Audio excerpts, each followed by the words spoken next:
Hello, friends. This is Dave Hurwitz, executive editor at ClassicsToday.com, here with the best Beethoven cycle in Liszt's transcriptions of all the symphonies for piano. And this is a remarkable work of art in its own right. It really is, for a couple of reasons. The first is that in Beethoven's day, obviously, there were no recordings. If you wanted to hear these things and you couldn't get to a symphony concert, which most people couldn't, you had to play them at home. And so you used, generally speaking, a piano transcription or a trio or some reduced version, so you could at least get a sense of what the music sounded like. And there are a lot of them. I mean, Liszt was not the only person to do them. The interesting thing about Liszt is that Liszt's are also fully realized works of art in their own right. It's always interesting to hear one composer's take on another composer, if that's one great composer's take on another composer. And Liszt was boundless in his admiration of Beethoven. He raised the money for the Beethoven monument in Bonn and all of that stuff. I mean, he was one of the most instrumental people in seeing that Beethoven's music was enshrined in what was becoming the canon of classical music. I mean, Liszt did a lot of that. It was really his thing. But the other point is that what Liszt did in making these arrangements was place Beethoven beyond what was going to happen in normal household circumstances, because these are virtuoso arrangements. They would be completely beyond the ability of most domestic performers to do. They're extremely difficult and absolutely brilliant. Absolutely brilliant. But the other reason I think these are important and wonderful works of art in their own right is for what they tell you about the music. There is a world of difference between playing a big orchestral piece and with all of the instruments and all of their different balance and means of tone production and colorations. And, the orchestra has its own internal workings, and so does the piano. But when you arrange these works for the piano for just two hands on one instrument, which is monochrome, it's not that you can't get colors out of the piano, of course not, but the basis of tone production is the same throughout the piano's range, and the type of sound it makes is the same throughout its range, and the result of that is that the balances are quite different. And in particular, I'm thinking of the balances between the bass and the treble, between the melody and what's normally known as the accompaniment. When I review Beethoven recordings, if you've watched my videos, I often talk about clarity of Beethoven's bass lines, because like most composers in the classical period, he sticks a lot of melodic and developmental interest in the bottom of the orchestra. And this is extremely difficult to bring out in recording. It's even harder on period instruments when everything sounds weaker. It really is difficult. It's a challenge. These are issues of balance that conductors have to deal with. And even if they do deal with them, conductors like Klemperer, who emphasize woodwind textures and bass textures and make sure that you hear all of that stuff, it's actually rather difficult to do. But on a piano, it's all natural. The bass lines are virtually equivalent to the treble in the right hand, to the melody. It's all a question of how the performer balances the two hands, but generally speaking, the music is right there. There are many moments when you hear this, but one of the most, I think, sort of shocking to me is in the first movement of the Seventh Symphony. Once it gets going, when the big tune comes in, ya da da da, ba dum bum bum bum ba da da da, right? And then it goes dum dum ba dum bum ba da da da da dum bum bum ba dum bum ba da da da da dum. That's all you hear in the orchestral version. But in the piano version, and if you look at the score, you realize, wait a minute, it's a canonic bass line going through. It's going dum dum ba dum bum ba dum ba da bum ba dum ba da bum ba dum bum ba da da da dum ba da da like this. You don't hear that unless you hear it on the piano. And it sounds completely different. It makes the rhythm sound totally different. It was so discombobulating when I first heard it. And it really alerted me to the value of listening to these transcriptions. Because you don't want to hear just a boring transcription. You want to hear a transcription by a genius who really understood the piano. And Liszt, of course, was, the ultimate as far as that goes. Now, there have been a whole bunch of recordings of the Liszt transcriptions, both singly. There's Glenn Gould's famous recording of the Fifth and the Sixth, or part of the Sixth, or whatever it is he did.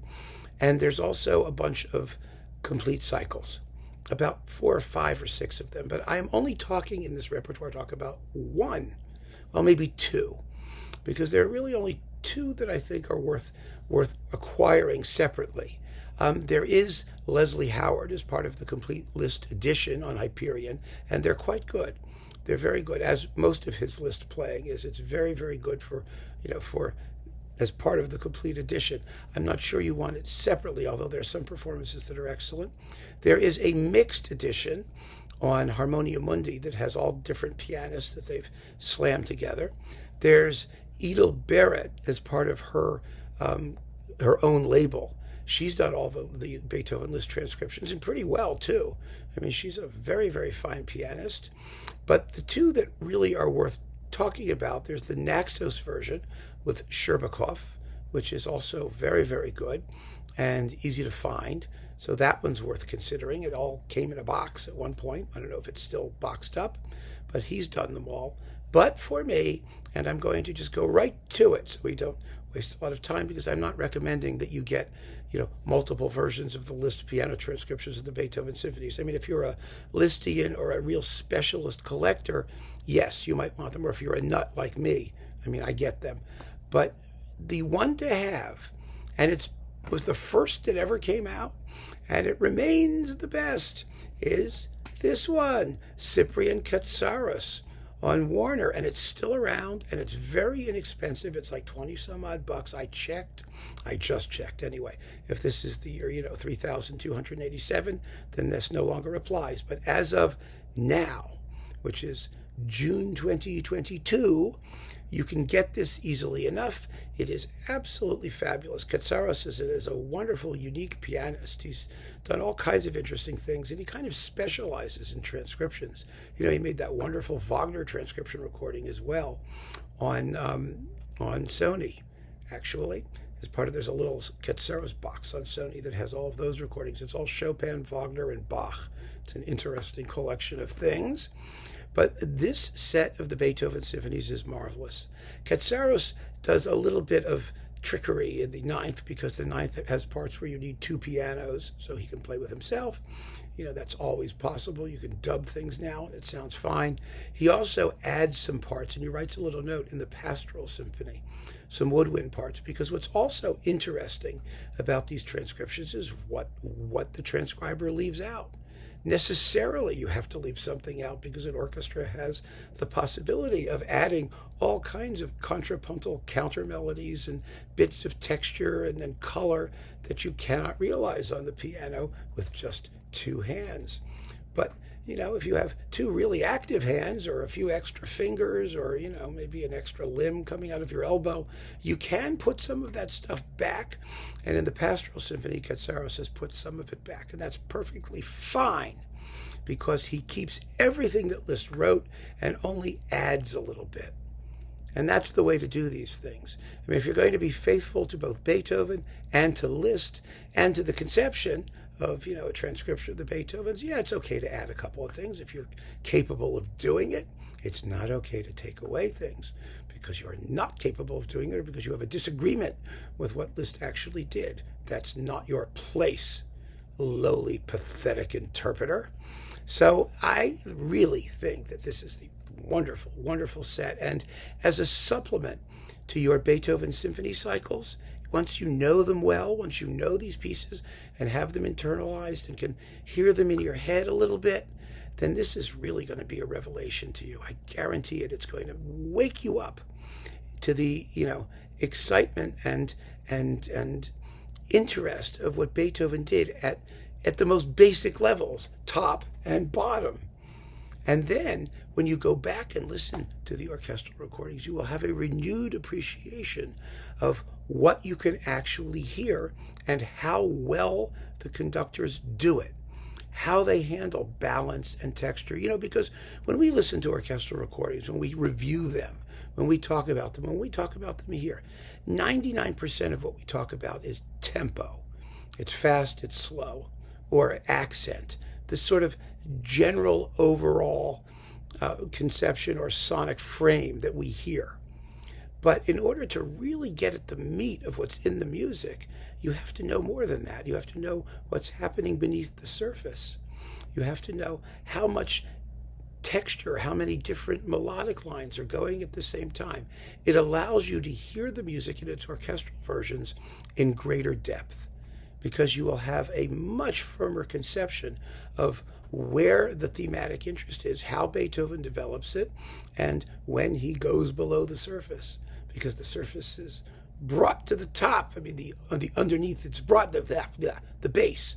The secondary lines are brought to the surface. That's what we want to talk about.